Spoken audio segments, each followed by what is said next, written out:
लड़ाई और शिक्षा, स्वास्थ्य जो हमारी विचारधारा है उस विचारधारा से आते हैं, तो इस पे हम लोगों ने समर्थन किया है और अपने कार्यकर्ताओं, अपने वोटरों से अपील करें कि एक एक मत देकर भाई को यहाँ से विजयी बनाकर पटना भेजें। वोट के अधिकार को बाबा साहब जी ने जो अधिकार दिया उस अधिकार को जिंदा करने हम लोग आए हैं। सबसे पहले एआईएमआईएम के राष्ट्रीय अध्यक्ष बैरिस्टर ओवैसी साहब को मैं आभार व्यक्त करता हूं और सभी साथियों का हमारे यूट्यूब चैनल में बहुत बहुत स्वागत। साथियों, आज बिहार से एक नई खुशखबरी आई है और वो क्या खुशखबरी है मैं आपको अवश्य बताऊंगा, लेकिन इससे पहले मैं आप लोगों से पूछना चाहता हूं कि क्या हमारे देश के अंदर जो साहब कांशीराम जी ने कहा था कि 21वीं सदी हमारी होगी, क्या वो सपना पूरा होगा या नहीं, ये आप लोग बताएंगे। लेकिन अभी की जो सूचना है वो मैं आपको बता देता हूं कि बिहार में आगामी 6 और 11 नवंबर को वोट पड़ने हैं और वोट के लिए जो राजनीतिक पार्टियां अपना पूरा दमखम लगा रही हैं, इसी दमखम लगाने में बीएसपी भी बिहार में पहुंची और पूरी तरीके से सबसे पहले उसने अपने प्रत्याशी उतार दिए और प्रत्याशी उतारने के बाद उनके नामांकन भी पहले ही करा दिए। अब किस तरीके से बीएसपी लड़ रही है ये तो वहां की जनता बताएगी, किस तरीके से बीएसपी अपना वजूद बनाने में लगी है। लेकिन बिहार के अंदर से एक आज खुशखबरी आई है, और क्या खुशखबरी है साथियों की, वहां एआईएम भी चुनाव लड़ रही है और पिछले इलेक्शन में एआईएम के 7 विधायक जीते थे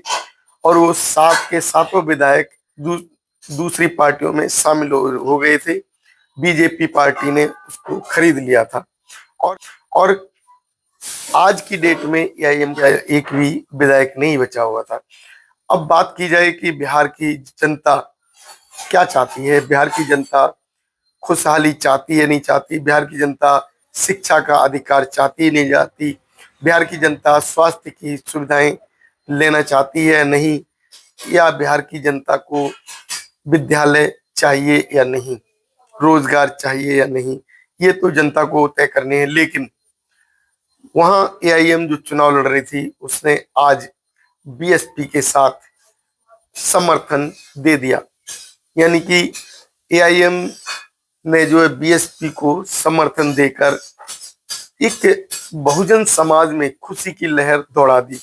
अभिमन्यु भाई की जो कार्यकाल है यहाँ पे, जो हमारी लड़ाई है सामाजिक न्याय की, बाबा साहब अम्बेडकर की विचारधारा की, वही अभिमन्यु भाई की है। और हम भाजपा के खिलाफ शुरू से ही लड़ते आ रहे हैं, तो भाजपा को तो समर्थन दे नहीं सकते हैं। दूसरी पार्टी आरजेडी है, उसके दरवाजे तक हम लोग गए थे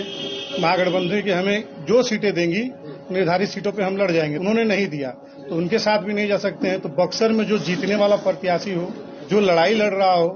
जो बहुजन समाज पार्टी के प्रत्याशी हमारे बड़े भाई अभिमन्यु कुशवाहा जी हैं, इन्होंने सामाजिक लड़ाई और शिक्षा, स्वास्थ्य जो हमारी विचारधारा है उस विचारधारा से आते हैं, तो इस पे हम लोगों ने समर्थन किया है और अपने कार्यकर्ताओं, अपने वोटरों से अपील करें कि एक एक मत देकर भाई को यहाँ से विजयी बनाकर पटना भेजें। वोट के अधिकार को बाबा साहब जी ने जो अधिकार दिया उस अधिकार को जिंदा करने हम लोग आए हैं। सबसे पहले एआईएमआईएम के राष्ट्रीय अध्यक्ष बैरिस्टर ओवैसी साहब को मैं आभार व्यक्त करता हूं और धन्यवाद मैं करता हूं हमारे यहाँ के जिला अध्यक्ष भाई अजहर खान जी हैं, इन्होंने विचारधारा को देखते हुए हमारे पार्टी बहुजन समाज पार्टी और बक्सर विधानसभा में हमारे प्रत्याशी अभिमन्यु सिंह कुशवाहा जी चुनाव लड़ रहे हैं, इन लोगों ने समर्थन दिया। इसके लिए बहुजन समाज पार्टी आभार व्यक्त करती है, धन्यवाद व्यक्त करती है और काफी मजबूत हमको मजबूती मिली है और हम चुनाव जीतेंगे। इनके आ जाने से काफी मजबूती मिली है और हम लोग चुनाव जीतेंगे। अगर बात की जाए ओवैसी साहब की, ओवैसी साहब को जो है जब महसूस हुआ कि उनकी पार्टी किसी तरीके से हानि पहुंचा सकती है समाज को, अगर किसी तरीके से समाज जिससे जो है अलग अलग पार्टियों में बंटने के बाद सत्ता से दूर जाता दिखाई दे रहा है, और जो भी वर्तमान सरकार है बीजेपी सरकार, वो छल से कपट से फिर दोबारा से कहीं जीत कर ना जाए, ये सोचकर एआईएम के जो है राष्ट्रीय सचिव, राष्ट्रीय अध्यक्ष ओवैसी जी ने अपना समर्थन बहुजन समाज पार्टी को दे दिया। अब बहुजन समाज पार्टी का जो हाथी वो गदगद हो गया और किस तरीके से बहुजन समाज की एक लहर बिहार के अंदर दिखाई देगी, क्योंकि जब एआईएम ने बीएसपी को समर्थन दिया तो कुछ सोचकर ही दिया होगा, क्योंकि इससे पहले एआईएम जो कि चंद्रशेखर जी के साथ उन्होंने गठबंधन किया था और आज अचानक ऐसा क्या हुआ जो कि गठबंधन से दूर होकर एआईएम ने अपने कैंडिडेट जिनको जो है बीएसपी को समर्थन देने के लिए कह दिया। और इस तरीके से अगर बीएसपी का कैंडिडेट समर्थन लेकर चुनाव जीत कर आता है तो जो है जाहिर है कि समाज के अंदर एक नई लहर दौड़ेगी, बिहार के अंदर एक नई क्रांति का सवेरा होगा। क्योंकि जिस तरीके से बीएसपी ने उत्तर प्रदेश में सत्ता बनाई थी और हजारों नहीं लाखों स्कूलों का उद्घाटन किया, ना लाखों स्कूल खोले थे और 23.5 लाख के करीब वैकेंसियां भरी थी, वो वैकेंसियां जो कि दलित समाज को भी चाहिए थी और गरीब समाज को, गरीब समाज कहें तो पूरे देश के अंदर जो कि बहुजन समाज के नाम से उनको पुकारा जाता है, क्योंकि एससी एसटी ओबीसी और जनरल, इसके साथ साथ उच्च वर्ग के जो व्यक्ति थे उनको भी उसका लाभ मिला था। क्योंकि जो व्यक्ति जो अपने हक अधिकार की लड़ाई लड़ना जानता है, जो व्यक्ति अपने अधिकार को लेना जानता है, जो व्यक्ति शिक्षा के आधार पर अपनी नौकरी को पाना चाहता है, उस व्यक्ति को बीएसपी के शासनकाल में नौकरी मिली थी। और आज उसी राह पर बिहार चल पड़ा, क्योंकि बिहार के अंदर ना तो शिक्षा है, ना स्वास्थ्य है, ना रोजगार है। तीनों ही जो कि आम आदमी की जरूरतें होती हैं, तीनों का ही अभाव देखा जा रहा है। बिहार के अंदर यदि बीएसपी की सरकार बनती है, बिहार के अंदर यदि बीएसपी के कैंडिडेट संख्या में जीत कराते हैं तो बिहार की जनता को लाभ प्राप्त होगा। क्योंकि बिहार क्योंकि आज दरिद्र स्थिति में दिखाई दे रहा है, शिक्षा भी वहाँ घटिया क्वालिटी की है, उस पर ध्यान नहीं दिया जा रहा है। स्कूलों की बात की जाए तो स्कूल नाम मात्र के लिए कागजों में चल रहे हैं और हॉस्पिटल की कंडीशन जैसी कि हमने देखी है, हॉस्पिटल नाम मात्र के हॉस्पिटल है, वहाँ ना तो दवाई की सुविधाएं, ना डॉक्टर है और ना ही हॉस्पिटल की बिल्डिंग। इसके बाद रोजगार की बात की जाए, क्योंकि रोजगार के नाम से तो वहाँ कोई भी देखने को ऐसा कृत्य नहीं मिल रहा जिससे समाज का लाभ हो। तो अब इस प्रकार की जो जहाँ परिस्थितियां हों और इस तरीके की परिस्थितियों के बीच में यदि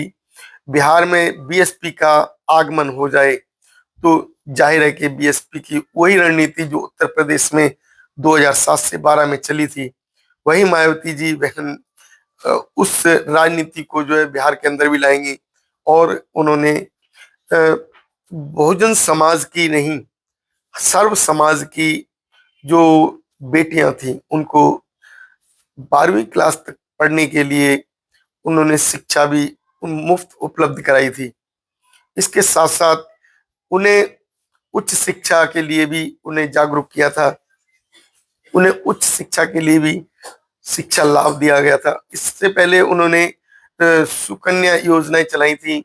और उस योजना के तहत बालिकाओं को स्कूल दूर दूर होने के कारण दिक्कत होती थी, उन्हें साइकिलें भी बांटी गई थी और इसके साथ साथ 12 से 13 हजार रुपए के चेक भी बांटे गए थे, जिससे कि उनको शिक्षा के लिए किताबें और इसके साथ साथ उनकी ड्रेस और अन्य सुविधाएं उन्हें मिल सके। उसके लिए उन्होंने जो धनराशि का वितरण किया था, ये एक व्यक्ति के लिए नहीं था, सर्व समाज की उन गरीब बेटियों के लिए दिया गया था जो कि इसके लिए वो अधिकारी थी। तो साथियों, उत्तर प्रदेश की जो लाभान्वित जनता रही, उसका जो शासन उन्होंने महसूस किया, उत्तर प्रदेश में बहुजन समाज पार्टी का वो शासन जिसको लोग याद करते हैं, वही शासन हमें देखने को बिहार के अंदर भी मिलेगा यदि बिहार के अंदर बीएसपी का वजूद बनता है। तो साथियों, यदि आप लोग बिहार में वही शासन चाहते हैं, बिहार के अंदर वही शासन सत्ता की झलक देखना चाहते हैं जो उत्तर प्रदेश में 2007 से 12 में देखी गई थी। तो इसके लिए आपको बहुजन समाज पार्टी को जिताना होगा, और बहुजन समाज पार्टी को जिताने के लिए हाथी का बटन दबाना होगा। और हाथी का बटन यदि दबेगा और बहुत संख्या में यदि लोग हाथी का बटन दबाएंगे तो अवश्य बहुजन समाज पार्टी सत्ता में वापसी करेगी। आप लोगों की इस वीडियो पर क्या राय बनती है हमें अवश्य बताएं।